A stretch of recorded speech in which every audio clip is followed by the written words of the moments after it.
नमस्कार, ये है सनातनी आवाज़ और मैं हूँ आपके साथ तनु शर्मा।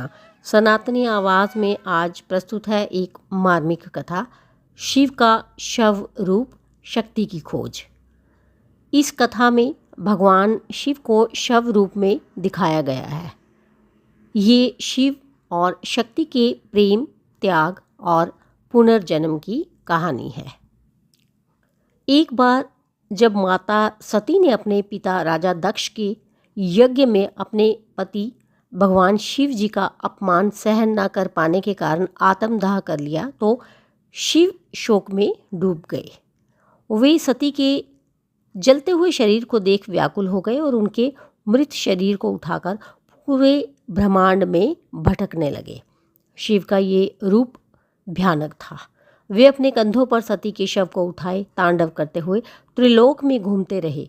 ये दृश्य देखकर सभी देवता भयभीत हो गए, क्योंकि शिव के इस रुद्र रूप से सृष्टि का संतुलन बिगड़ने लगा था।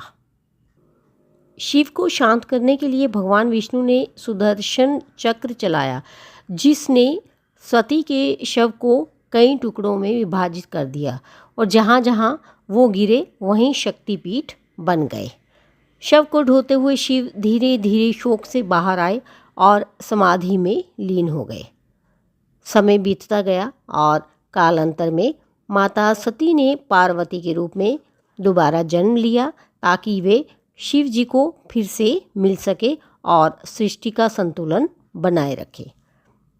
ये कहानी हमें ये दर्शाती है कि जब प्रेम और शक्ति का संतुलन बिगड़ता है तो संसार अस्थिर हो जाता है। शिव का शव रूप आत्मा के शोक और मोह को दर्शाता है और शक्ति के बिना शिव अधूरे होते हैं। शक्ति ही शिव की ऊर्जा है, जो सृजन, पालन और संहार की शक्ति को संतुलित करती है। इसलिए ये कहानी हमें ये सिखाती है कि शक्ति और शिव एक दूसरे के बिना अधूरे हैं और उनकी एकता से ही सृष्टि का चक्र चलता रहता है। भगवान शिव और शक्ति का संबंध अद्वितीय और गहरा है। शिव को निष्क्रिय और स्थिर चेतना का प्रतीक माना जाता है, जबकि शक्ति उनकी गतिशील ऊर्जा है। शिव बिना शक्ति के केवल एक स्थिर तत्व हैं और शक्ति के बिना शिव का कोई कार्य नहीं। इसी कारण कहा जाता है कि शक्ति के बिना शिव जो है वो सिर्फ शव है। शिव को शुद्ध चेतना माना जाता है, लेकिन बिना शक्ति के ये चेतना कोई सृजन नहीं कर सकती। शक्ति ही वह ऊर्जा है जो इस चेतना को गति देती है और इसे सृजनशील बनाती है। तो दोस्तों, आज बस इतना ही। मुझे दीजिए अनुमति, फिर मिलती हूँ। धन्यवाद।